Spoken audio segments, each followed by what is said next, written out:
नमस्ते दोस्तों। देखिए, आज मैं आपको नरेशन नरेशन का मतलब क्या है।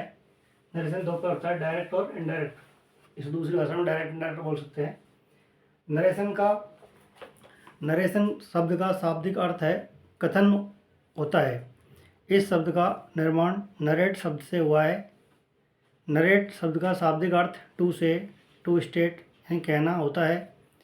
नरेशन का समानार्थक शब्द असर्शन, स्टेटमेंट या डिक्लेरेशन यूटीसी होता है। नरेशन दो प्रकार होता है। नरेशन डायरेक्ट और इनडायरेक्ट दो प्रकार होता है। अंग्रेजी भाषा में किसी शब्द को, किसी कथन को दो प्रकार से व्यक्त किया जा सकता है। जैसे जब हम कर्ता द्वारा कही गई बात को उसी के शब्दों में व्यक्त करना चाहें तो ऐसा वाक्य डायरेक्ट स्पीच कहलाता है। परंतु यदि हम कर्ता द्वारा कही गई बात को अपने स्वयं के शब्दों में व्यक्त करना चाहें तो ऐसा वाक्य इनडायरेक्ट स्पीच कहलाता है। अब देखिए, किसी डायरेक्ट स्पीच को इनडायरेक्ट स्पीच में बदलते समय निम्नलिखित परिवर्तन किए जाते हैं। पहला, जैसे प्रोनाउन में होने वाले परिवर्तन। इसमें देखिए, ये जो डायरेक्ट स्पीच होता है इसके दो भाग होते हैं। जैसे एग्जाम्पल, जैसे Shweta said I am busy. अब श्वेता सेड तक क्या है, रिपोर्टिंग वर्ब। ठीक है, रिपोर्टिंग वर्ब है, रिपोर्टिंग स्पीच है। यहाँ से लेकर के यहाँ तक रिपोर्टिंग स्पीच है। और ये सेड है जो रिपोर्टिंग वर्ब है।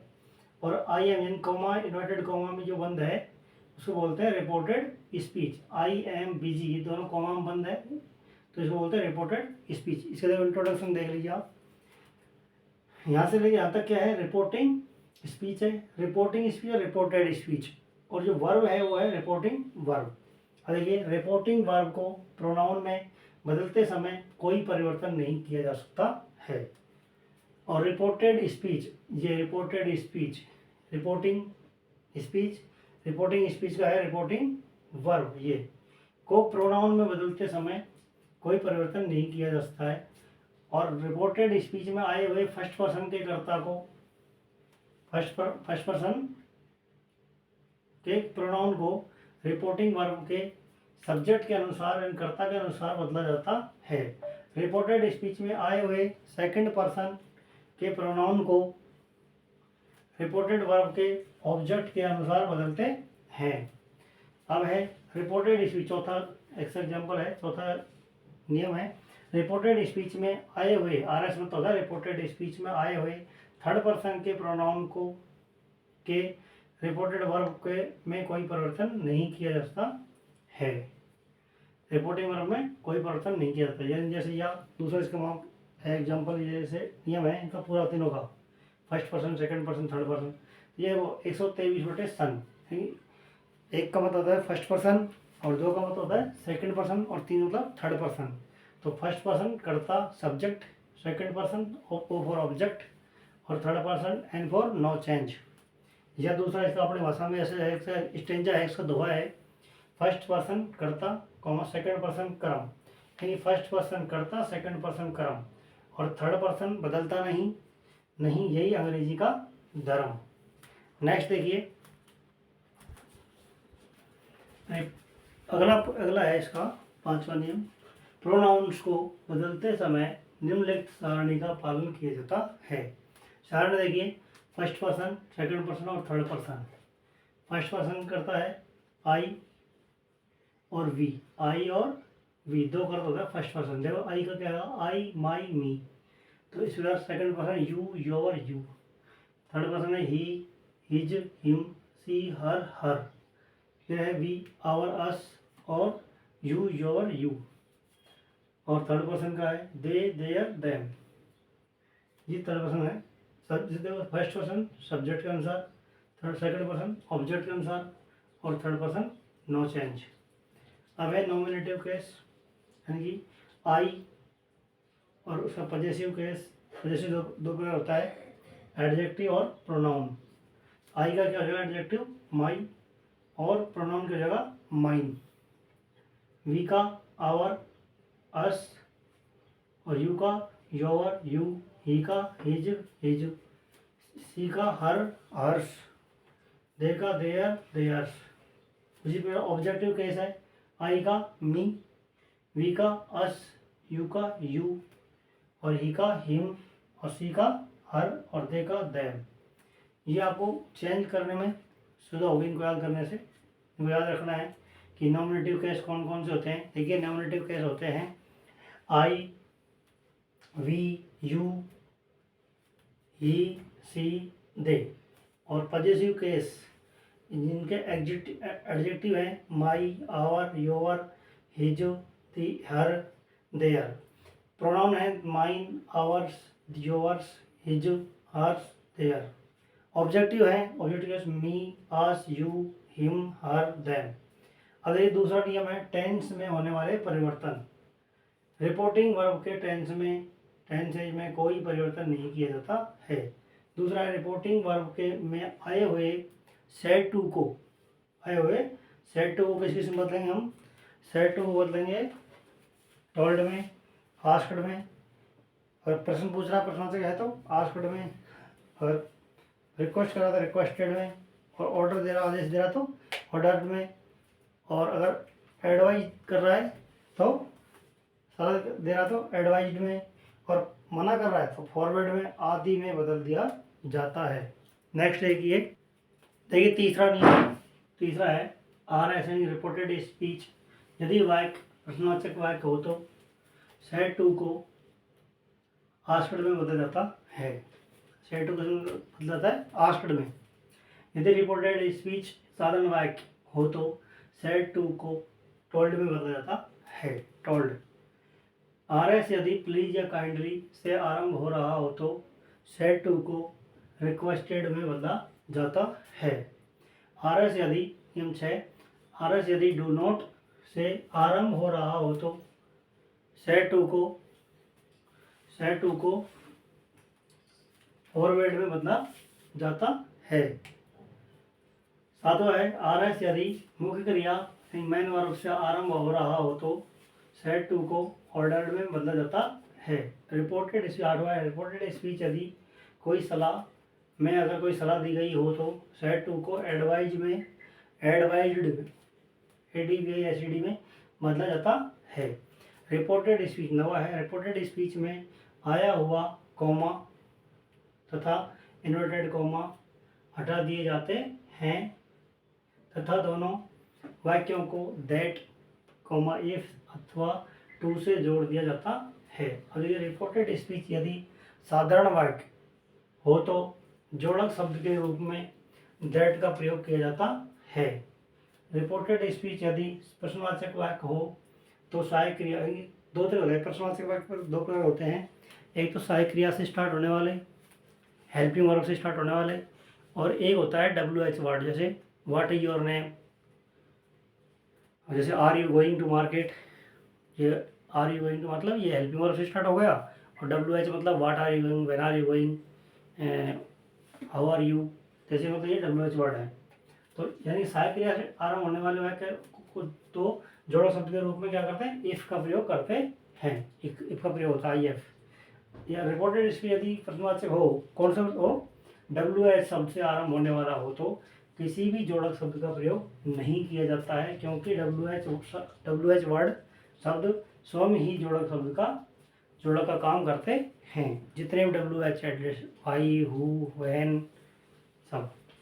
अगला है 13वां नियम, रिपोर्टेड स्पीच यदि मुख्य क्रिया से आरंभ हो रहा हो तो जोड़क शब्द के रूप में टू का प्रयोग किया जाता है। अगला देखिए अगला है 14वां नंबर नियम, RS में आए हुए प्रश्नवाचक वाक्य को साधारण वाक्य के रूप में बदल दिया जाता है। 15वां है RS में यदि किसी सार्वभौमिक सत्य, यूनिवर्सल ट्रुथ अथवा ऐतिहासिक सत्य का वर्णन किया गया हो तो उसके टेंस में कोई परिवर्तन नहीं किया जाता है। 16 है रिपोर्टिंग वर्ब यदि प्रेजेंट अथवा फ्यूचर टेंस में हो तो रिपोर्टेड स्पीच में कोई परिवर्तन नहीं किया जाता जा सकता है। अर्थात जिस टेंस में रिपोर्टेड स्पीच रहता है उसी टेंस का प्रयोग जो का त्यों इनडायरेक्ट स्पीच में होता है। जैसे एग्जाम्पल है एज मोहन सेज, एक एग्जाम्पल लिया अपन डायरेक्ट स्पीच का। Mohan says I shall go there, इसमें यहाँ कॉमा लगेगा, डबल कॉमा इन्वर्टेड कॉमा। तो देखिए मोहन सेज प्रेजेंट टेंस है और आई सेल गो देयर ये क्या है, फ्यूचर टेंस है। फ्यूचर टेंस ये डायरेक्ट स्पीच का एग्जाम्पल है, इसको इनडायरेक्ट में बदलते हैं। तो मोहन सेज दैट, यानी कि जो का त्यों है, मोहन सेज दैट, जोड़ा शब्द होगा डैट।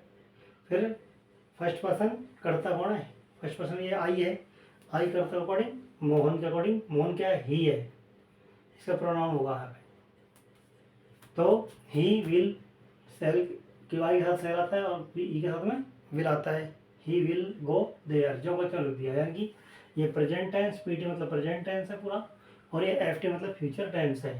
ये हुआ है इनडायरेक्ट स्पीच, इन चेंज कर दिया, डायरेक्ट से इनडायरेक्ट स्पीच में इसको चेंज कर दिया।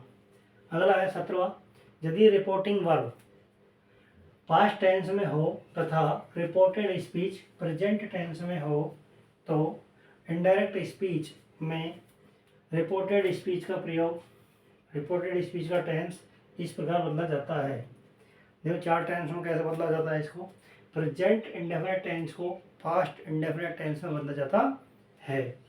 जैसे इसकी संरचना है, प्रेजेंट टेंस की क्या होती है, प्रेजेंट इंडेफिनिट टेंस की, तो V1 प्लस SES, या इसमें होता है साधारण वाक्य में तो वर्ब की फर्स्ट फॉर्म में SES लगता है क्रिया में, मेन वर्ब की फर्स्ट फॉर्म में SES लगता है साधारण वाक्य में। और नेगेटिव और इंटरोगेटिव सेंटेंस और इंटरोगेटिव नेगेटिव सेंटेंस में हमेशा डू डज प्लस वर्ब की फर्स्ट फॉर्म आती है। Does not go, do not go, तो ऐसे आता है। तो उसको मतलब V2 में बदलेंगे, डू डज V1 SES को बदलेंगे V2 में, ऑब्लिक है डू डज नॉट गो कैसे बदलेंगे, डिड नॉट में, ऐसे बदल जाता है। अगला है प्रेजेंट कंटिन्यूअस टेंस को पास्ट कंटिन्यूअस टेंस में बदला जाता है। तो present tense indefinite present continuous tense है, ईजेएमआर प्लस वन वर्ब की फर्स्ट फॉर्म में ING, तो इसको लगेगा was verb plus one verb की फर्स्ट फॉर्म प्लस ING लगेगा। अगला है प्रेजेंट परफेक्ट टेंस को पास्ट परफेक्ट टेंस में बदला जाता है। तो has have plus one verb की थर्ड फॉर्म को हैड प्लस वर्ब की थर्ड फॉर्म बदलेंगे इसको। अगला है प्रेजेंट परफेक्ट कंटिन्यूअस टेंस को पास्ट परफेक्ट कंटिन्यूअस टेंस में बदलते हैं। जैसे has have been plus main verb की फर्स्ट फॉर्म प्लस ING, इसको बदलेंगे had been plus main verb की फर्स्ट फॉर्म प्लस ING में बदलेंगे। इनका एग्जांपल देखते हैं बाद में। नेक्स्ट देखिए,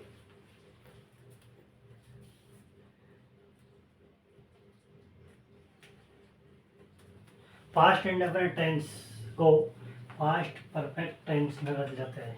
ये पास्ट इंडेफिनिट टेंस को पास्ट इंडेफिनिट ओ पास्ट परफेक्ट टेंस में, पास्ट इंडेफिनिट है तो पास्ट परफेक्ट में, V2 है, या डिड नॉट, V2 का होता है साधारण वाक्य में, अफर्मेटिव सेंटेंस में वर्ब की सेकंड फॉर्म आती है।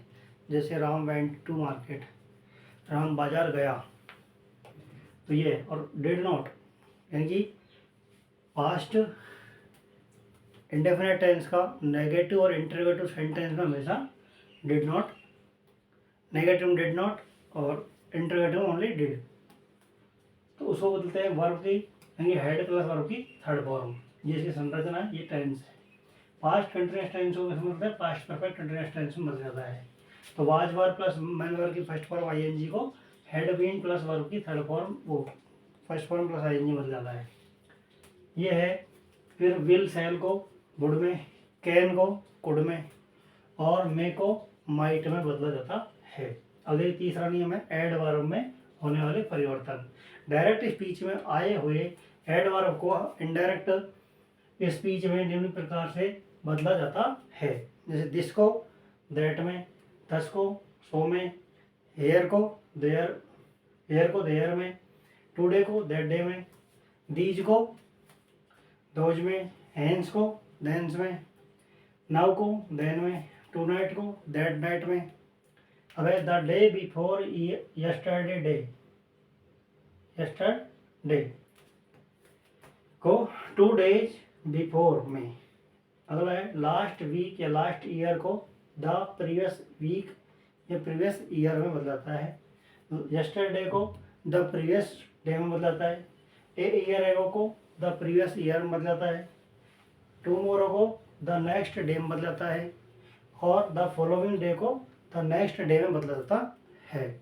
अगला देखिए, नेक्स्ट देखिए चेंज ऑफ वर्ब, यानी कि डायरेक्ट है ना, डायरेक्ट इनडायरेक्ट। इसमें डायरेक्ट इनडायरेक्ट, जैसे डायरेक्ट में है से और सेज, इसकी वर्ब में कोई भी टेंस हो, सेज डेट, सेज राम, जैसे वर्ब है मान लो, तो इसमें वर्ब कोई भी टेंस की हो तो इनडायरेक्ट स्पीच में क्या होता है, टेल आता है। सेज को तो टेल में और सेज को तो टेल्स में, से को टेल में, और दैट लगाकर जोड़ा शब्द यानी कंजक्शन के रूप में डेट जोड़ करके वर्ब में कोई परिवर्तन नहीं होता है।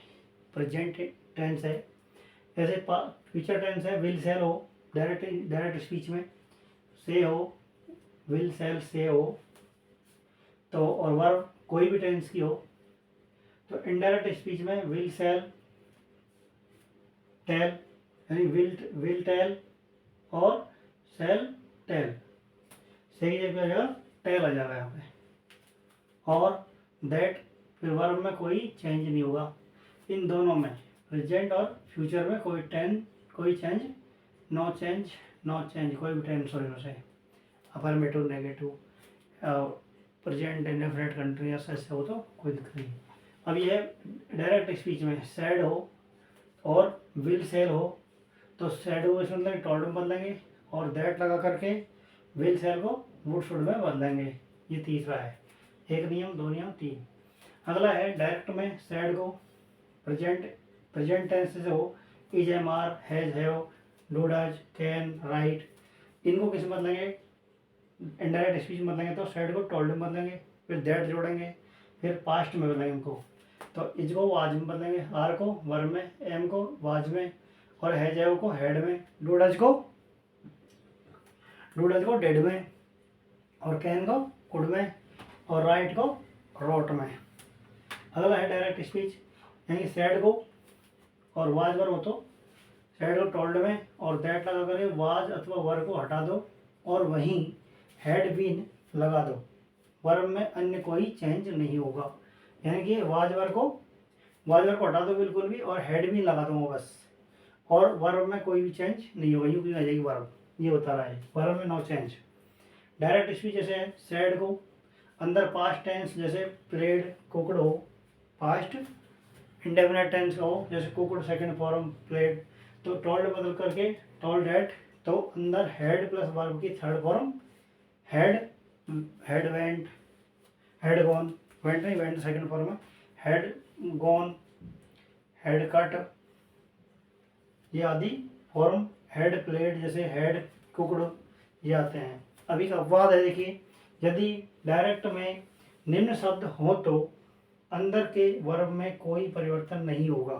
कौन कौन से हो, मस्ट हो, हेड हो, कुड हो, वुड हो, शुड हो अथवा माइट, ये होने पर हम इसमें अंदर में कोई परिवर्तन, अंदर के वर्ब में कोई परिवर्तन नहीं करते हैं।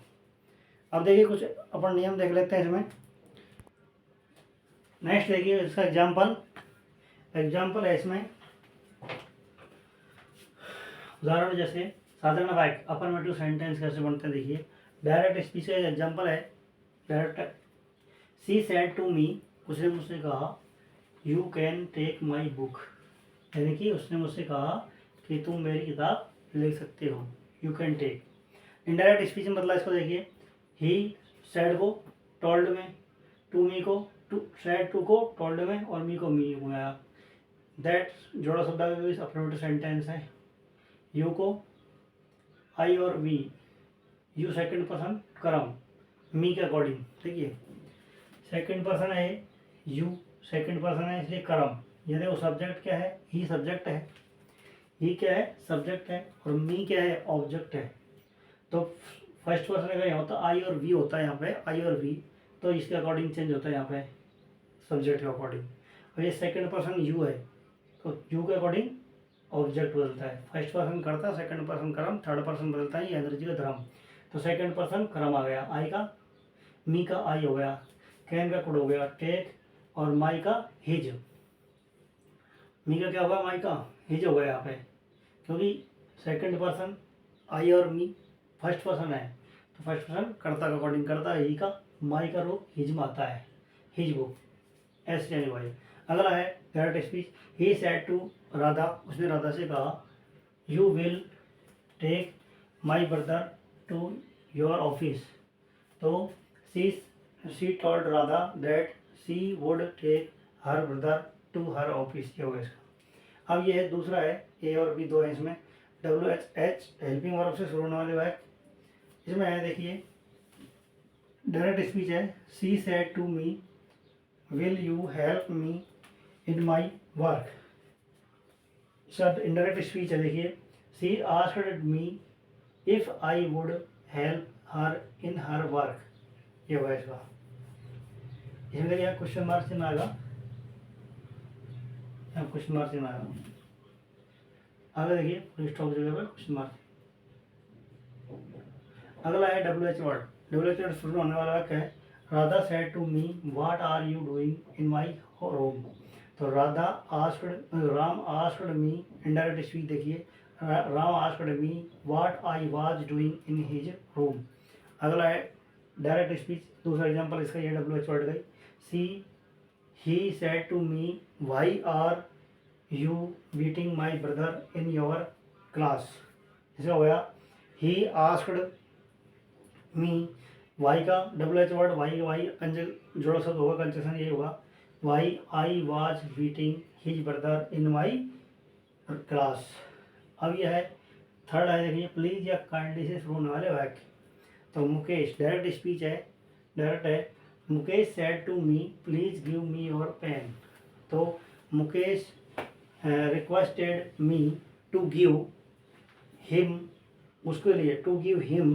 देखिए इसमें क्या है, प्लीज का मी टू गिव आ गया, मी का फर्स्ट पर्सन सेकंड पर्सन है, फर्स्ट पर्सन आई और आई भी है ना, तो फर्स्ट पर्सन मुकेश, तो हिम आ गया।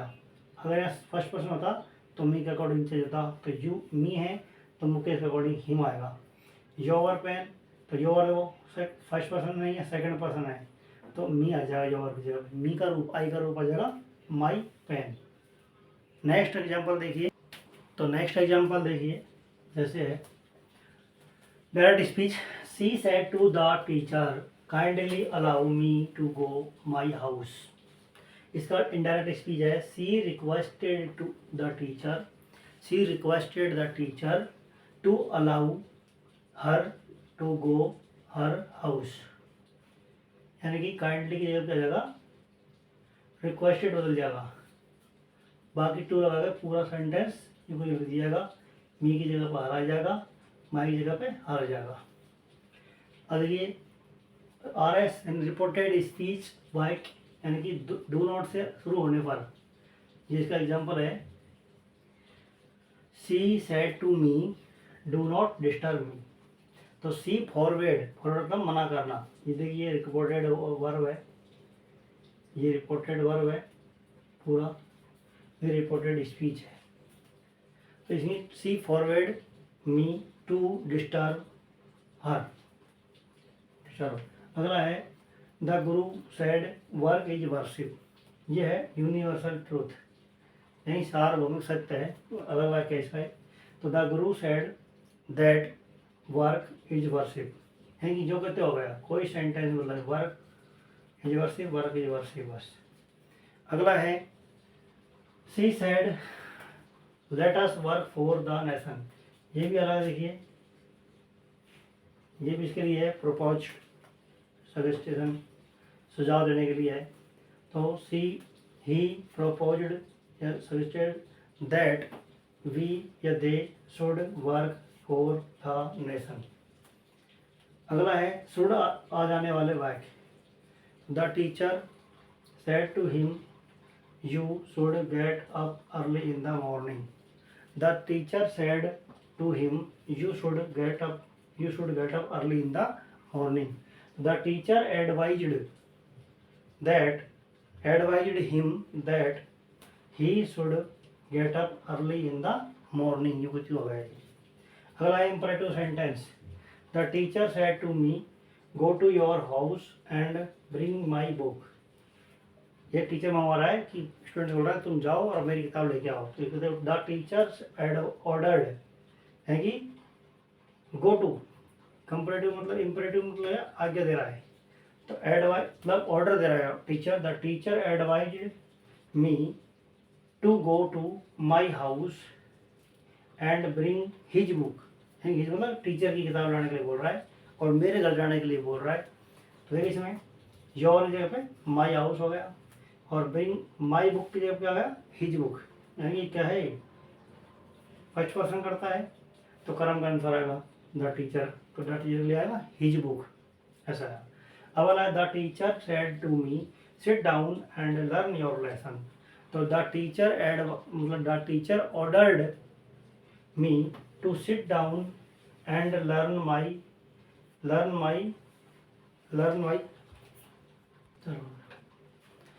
माई लेसन। देखिए ये आपको बहुत मेहनत से ये बनाया है और इसमें बहुत मेहनत लगी है। अगर ये वीडियो आपको पसंद आया हो तो लाइक शेयर और सब्सक्राइब कीजिए। ये सभी एग्ज़ाम के लिए महत्वपूर्ण है। CGSS, ASI LDC exam, CPSI, CGL, जो भी एग्ज़ाम देंगे आप उसके लिए हर क्लास के लिए ये इम्पोर्टेंट है। 8th क्लास लो, 10th लो, कोई भी और भी एग्ज़ाम की तैयारी करने के लिए आपको बहुत CPO के लिए बहुत महत्वपूर्ण होगा। इसलिए अगर जैसे आपको ये वीडियो अगर पसंद आई हो तो लाइक शेयर और सब्सक्राइब कीजिए। Thank you.